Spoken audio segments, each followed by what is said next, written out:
Everyone কেমন আছো তোমরা সবাই? সবাইকে গুড মর্নিং। এখন দেখো সকালবেলায় কিন্তু একটা বাবুকে দেখছিলাম যে এই দেখো কত কাজ করছে, পাতাগুলো এরম করে তুলছে। আমি প্রথমে ভাবছিলাম কী করবে, পাতাগুলো তুলে নিয়ে গিয়ে ঠিক এরম করে গুছিয়ে রাখছে। তো আমার ছেলে কিন্তু অনেক কাজ করে জানো তো বন্ধুরা। দেখো ওর এই কাজটা দেখে কিন্তু আমার মানে এতটাই হাসি পাচ্ছিল, আর তাই জন্য আমি একটু কথাটা শোনালাম তোমাদের। কি বলছি দেখো।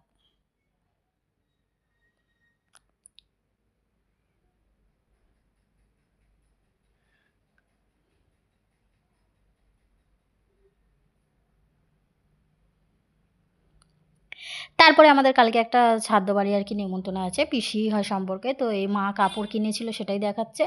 একটা গেঞ্জি কিনেছিল, একটা লুঙ্গি পিসিমশাইকে দেবে বলে, আর পিসিমশাইয়ের জন্য শাড়ি, সায়া, ব্লাউজ। এই দুটো শাড়ি কিনেছে। মা বলছিল আমার কোনটা রাখবো দেখো। তো এটাই আর কি মা আমাকে দেখাতে এসেছিলো কী কী কিনেছে শ্রাদ্ধ বাড়ির জন্য। আর দুপুরে আমাদের রান্না হয়েছিল দেখো, শাক করেছে বড়ি দিয়ে, কচু আলুর তরকারি। আজকে যেহেতু শনিবার আমাদের কিন্তু নিরামিষ, এখানে পাঁপড় ভাজা আর এখানে বিউলির ডাল। পরের দিন সকালের ক্লিপ এটা। তো দেখো, সরি ভুল হয়ে গেল। পরের দিন সকালে নয়, হ্যাঁ, রবিবার সকালে আর কি। ভুল হয়ে যাচ্ছে, সব উল্টোপাল্টা হয়ে যাচ্ছে কথা বলতে। তো এই যে বাবুকে রেডি করছি, এখন যেহেতু রবিবার আজকে বাবুর ছুটি আছে, তো বাবু কিন্তু এইরকম সকালবেলা খেয়ে দেয়ে আর ওর বাবার সাথে এখন যাবে। ওকে রেডি করে দিচ্ছি, মাংস আনতে যাবে। আমার কাজ আছে, আমার ঘর-ফর সব এলোমেলো হয়ে পড়ে আছে। ওকে পাঠিয়ে দিয়ে তারপর আমি ঘরটা গুছাবো।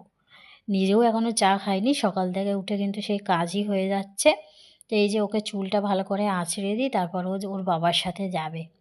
তো আমার ব্লগগুলো যদি তোমাদের ভালো থেকে লাগে তাহলে অবশ্যই কিন্তু ফেসবুক পেজ থেকে দেখলে ফলো করবে, আর ইউটিউব থেকে দেখলে অবশ্যই সাবস্ক্রাইব করবে, একটা লাইক করবে। তো দেখো আমি কিন্তু ছাতুটা গুলে নিয়েছি, ওকে খাওয়াবো।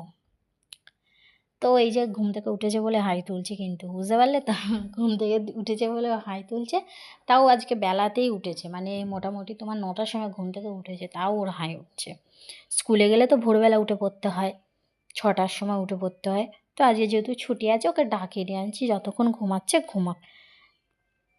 তারপর আমি খেয়ে নিলাম চা বিস্কুট। ওরা চলে যাবে আর কি, এখনও যায়নি। তারপর ওকে খাইয়ে আমি চা বিস্কুটটা খেলাম। তারপরে দেখছি যে বাইরে দিয়ে আর যাইনি, জানলা দিয়েই তোমাদের দেখিয়ে দিলাম। এই যে চলে গেল মাংস আনার জন্য। তারপরে আমার ঘরের অবস্থা কিছুটা এমন ছিল, তোমাদের বললাম তো সব এলোমেলো হয়ে পড়ে আছে। এগুলোকে চলো এখন সব গুছাবো, সব গুছাতে হবে। বেডশিটটাও আজকে চেঞ্জ করে নেবো, আজকে খুব নোংরা হয়েছে। চলো আমি চাদরটা তুলে নিলাম।